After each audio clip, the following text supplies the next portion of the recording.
New prime take YouTube channel में आपका स्वागत है। For more updates please subscribe. Comments for next topic. Christmas का मूल अर्थ है ईश्वर के पुत्र यीशु के जन्म का उत्सव। क्रिसमस का इतिहास क्या है? ये पर्व क्रिसमस या बड़ा दिन ईसा मसीह या यीशु के जन्म की खुशी में मनाए जाने वाला पर्व है। ये 25 दिसंबर को पड़ता है और इस दिन लगभग संपूर्ण विश्व में अवकाश रहता है। क्रिसमस से 12 दिन के उत्सव क्रिसमस टाइड की भी शुरुआत होती है। एनो डोमिनी काल प्रणाली के आधार पर यीशु का जन्म 7 से 2 ईसा चौथी शताब्दी में रोम के सम्राट कॉन्स्टेंटाइन ने 25 दिसंबर को ही यीशु मसीह के जन्म दिवस के रूप में आधिकारिक मान्यता दी थी।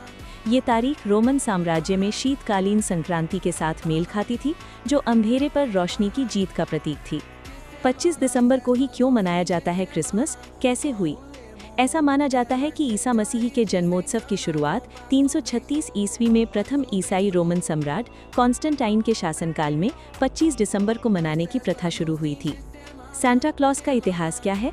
सांता क्लॉस का इतिहास 4वीं सदी के ग्रीक बिशप सेंट निकोलस से जुड़ा है, जो अपनी उदारता और गुप्त रूप से उपहार देने के लिए प्रसिद्ध थे।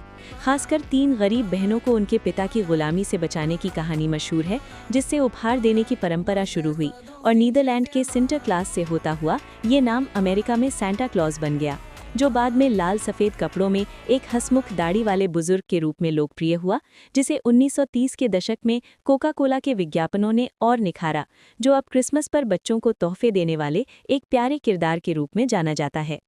भारत में 1990 के दशक में अर्थव्यवस्था खुलने और विदेशी संस्कृति के प्रभाव से सांता क्लॉस की लोकप्रियता बढ़ी और वे मॉल, फिल्मों व विज्ञापनों के जरिए बच्चों के पसंदीदा बन गए। दुनिया में सबसे पहले क्रिसमस कहाँ मनाया गया था? ईसा मसीह का जन्मदिन 25 दिसंबर को बताने वाला सबसे पुराना दस्तावेज 354 ईस्वी का कालक्रम, जिसे फिलोकैलस का कैलेंडर भी कहा जाता है, जिसमें इसे अजेय सूर्य सोल इन्विक्टस का जन्मदिन भी बताया गया है। धार्मिक अनुष्ठानों के इतिहासकार आमतौर पर इस बात से सहमत हैं कि इस पाठ का ये भाग 336 ईस्वी में रोम में लिखा गया था। मैरी क्रिसमस हिस्ट्री क्या है? Merry Christmas. क्या आप जानते हैं कि मैरी क्रिसमस शब्द का पहला लिखित प्रयोग 1534 में रॉचेस्टर के पूर्व बिशप जॉन फिशर द्वारा थॉमस क्रॉमवेल को लिखे एक पत्र में मिलता है? उन्होंने लिखा था, और हमारे प्रभु ईश्वर आपको